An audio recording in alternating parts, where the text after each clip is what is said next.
So Sean O'Malley announced that he got surgery a couple days ago and he wants to make his return sometime next year. I think he said around March would be the time that he would come back. In this video, we're pretty much going to be talking about who Sean O'Malley should fight next when he makes his return back to the UFC. So just for reference, we're going to go ahead and react to this clip. And after we're finished watching this, we're going to go ahead and give our take on who Sean O'Malley should fight next whenever he makes his return back into the UFC. Got surgery Thursday. Today's Saturday. It's been fucking 2 days. I feel fucking great. I feel great.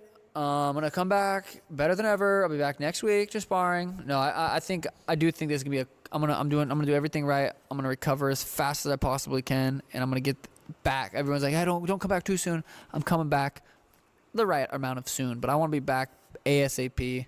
I want to get these fights in while I'm still, young enough. I turned 30 this month, so I want to recover, do everything right, but I want to get back in there April, May, June latest. Like June will be latest. Like I think I can be back before that.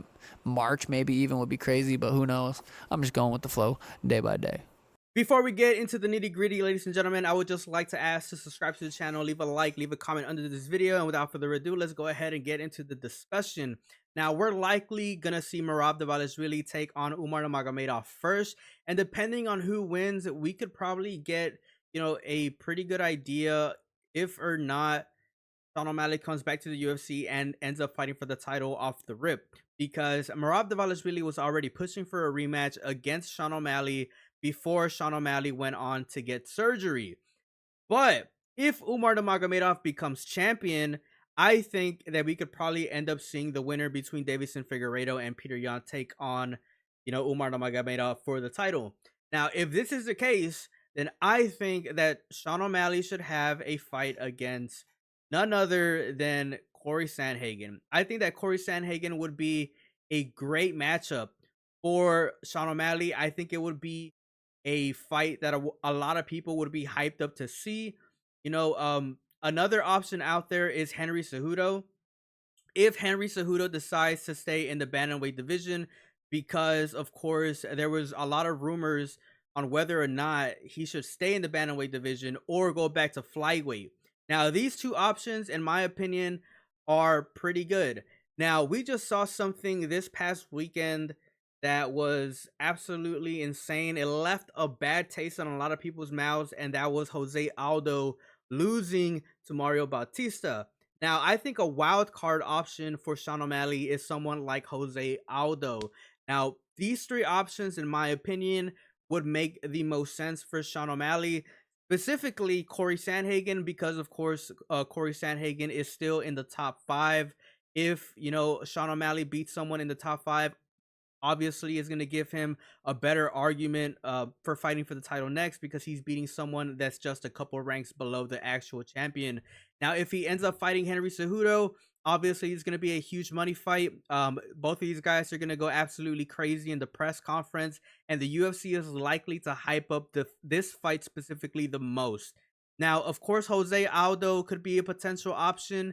I think that we're probably going to end up seeing Jose Aldo versus Song Yadong next, in my honest opinion, because I feel like there's a lot of people out there that seem to agree that Jose Aldo did end up beating Mario Bautista, and I'm pretty sure that the UFC would like to give him a good opportunity, to keep on rising in the ranks. Now, Jose Aldo is a wild card in this situation, but I wouldn't count him out. In my honest opinion, the fight that would make the most sense for Sean O'Malley right now is probably going to be Corey Sandhagen.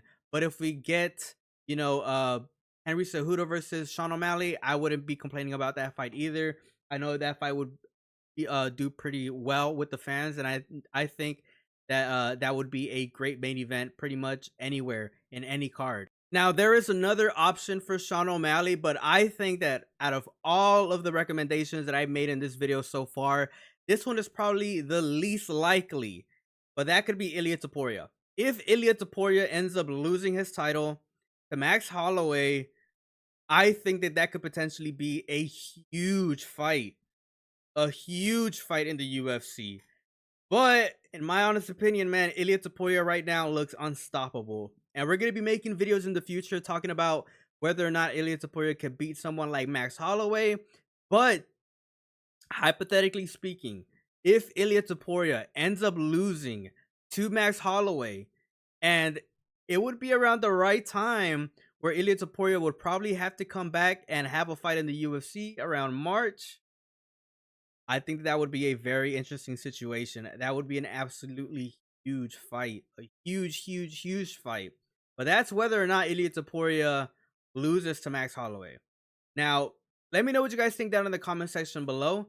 Which one of these options would you rather see? Would you rather see Sean O'Malley come back and fight Corey, Henry Cejudo, or Jose Aldo, maybe even? Or would you guys like to see him, fight Ilya Topuria if Ilya Topuria ends up losing the title to Max Holloway? Let me know your thoughts down in the comment section below. Remember to subscribe, like the video, leave a comment. As always, it's a pleasure. Peace out, and have a good one.